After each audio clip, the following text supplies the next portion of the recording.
Recall your earliest childhood memory. How old are you in this memory? 4? 5?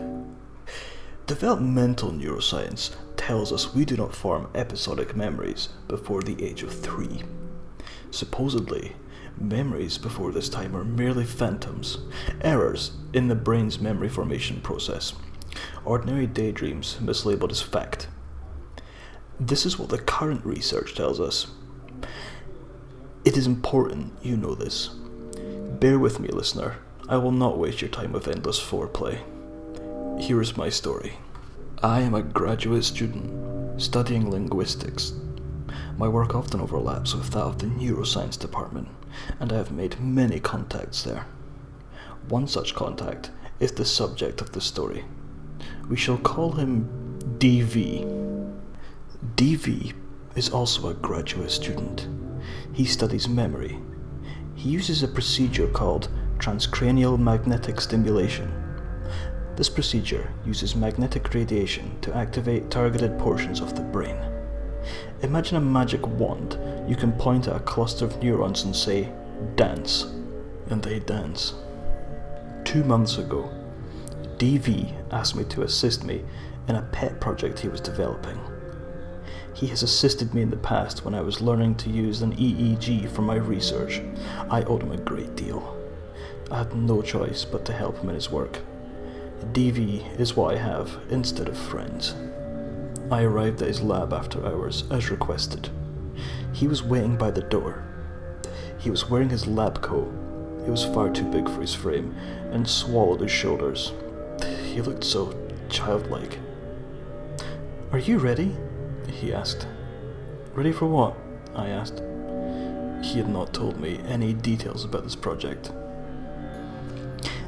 "I just need practice focusing the machine," he said. "I'm targeting an area of the brain no one has targeted with this device before." I consented, with little hesitation. He had happily served as my model subject when I was learning the EEG. Academia is built upon exchange of favours. Besides, his machine doesn't even break the skin. I made myself comfortable in his examination chair. It had leather wrist restraints, but they were never used. I was facing a bay window. The lab was high on the campus hill. The night loomed heavy over the orange city lights. A few cars floated along the highway. "Try to relax," DV said. His breath was minty, with undercurrents of gin. He turned on the magic wand, and I felt the familiar buzz of electricity on my scalp. The vibrations converged on the points just behind my ears on both sides of my head. The points began to burn. My hair stood on end. "How do you feel?" DV asked. He was whispering, but his voice was thick with anticipation. I think he already knew the answer to that question. Before I could respond, I heard a cry from down the hall. Someone was screaming in the stairwell. Someone was howling like an animal shot through the leg. I heard flesh cracking. I heard tendons popping. I heard a voice choking on words. Someone was vomiting up my name in the stairwell. "I think I need to take a break," I said. I tried to turn to look at DV, but felt hands holding my head in place. I tried to move my hands, but found the wrist straps had been fastened. "How long have I been here?" I asked. No one responded. The moaning down the hall grew closer. Someone was pounding on the doors. They were locked. The door to the lab wasn't. "Please turn it off," I said. The current from the machine felt like lightning coursing behind my eyes. The window grew larger. The cars on the road skidded out of control. I watched headlights plunge into the river. I watched headlights careen into each other. The city lights blinked out one by one. The darkness of the landscape was so thick I could wade into it. So I did. I was out there, in the void. There was more distance before me than the Earth's horizon provides. I was alone for a precious instant. Then The darkness was broken by a man. He was the man from the hall. He was a man without skin, muscles and sinew all twitching, veins and arteries all spurring. I could see his heart shrivel in his chest when he looked at me. He was all slaughterhouse, no humanity. He was so close, I could smell the rotten meat on his silver bones. "Do you remember me?" he said. His teeth were gripped out like a racehorse. His frame was blurry, as if dislodged in time. His mouth looked like a slow exposure photo of a burning carcass. "Yes," I said, because I did. When I was young, too young to form memories, I had a dream. In this dream, a man walked behind me and told me things about the universe I didn't want to know. He was a man without skin. He was the man standing before me in the void. He followed me through movie theaters, through city parks, through howling tunnels and unkempt forests and childhood homes, only to find me huddled up in the corner of my bedroom closet. He spoke a few words. I don't have words for the things he said. I woke up soon after, drenched in freezing sweat, lips burnt with vomit, eyes sore from rolling in their sockets. My mind tried to reject the memory.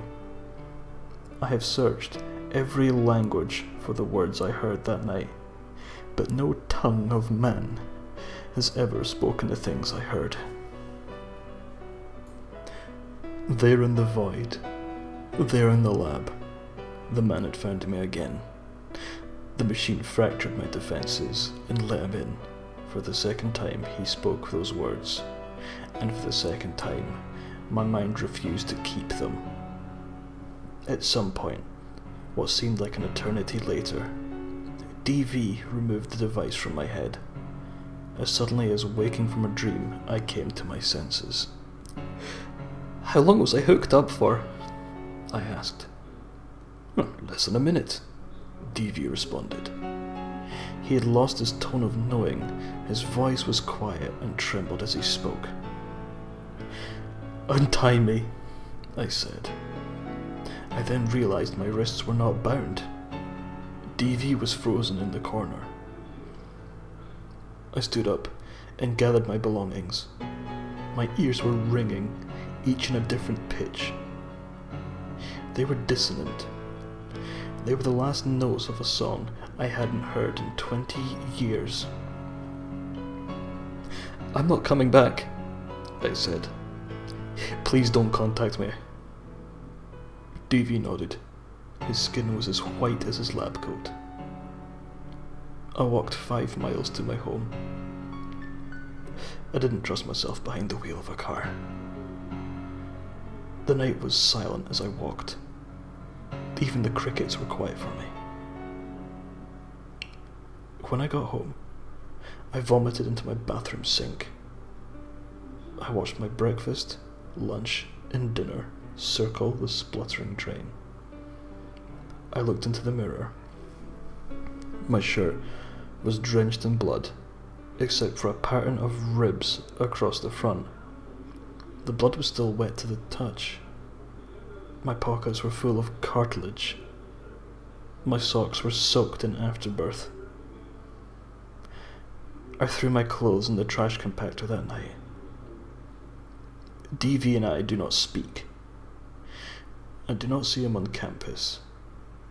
I complete my schoolwork regularly. I pay my rent on time.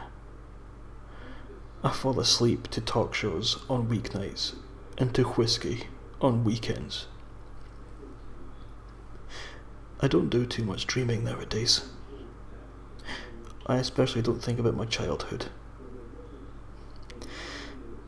Somewhere in the unfathomed recesses of inaccessible memory, there are words that shouldn't be heard, A man without skin chose to tell me those words, and I chose, twice now, not to remember them. At the beginning of this text, I asked you to recall your first memory. I hope it was from when you were 4 or 5. I hope it was simply a memory of your first injury or something similar. I hope these things, because somewhere in your brain there is a memory of something your developed brain chose not to remember. I hope these things, because the infinite horror of those forgotten words is too great for the human mind to comprehend. I hope your dreams are blissful, and your nightmares leave you happy to be awake.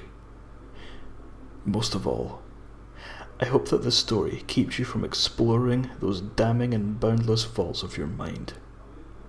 When we are born, we have no defenses against the world, physical or mental. Perhaps it takes a few years to build these defenses. Perhaps the things we see before then are better left forgotten.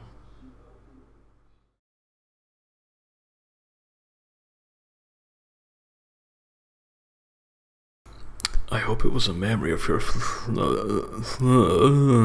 Hello, my name's Simon, and I have to attend classes so I can speak properly.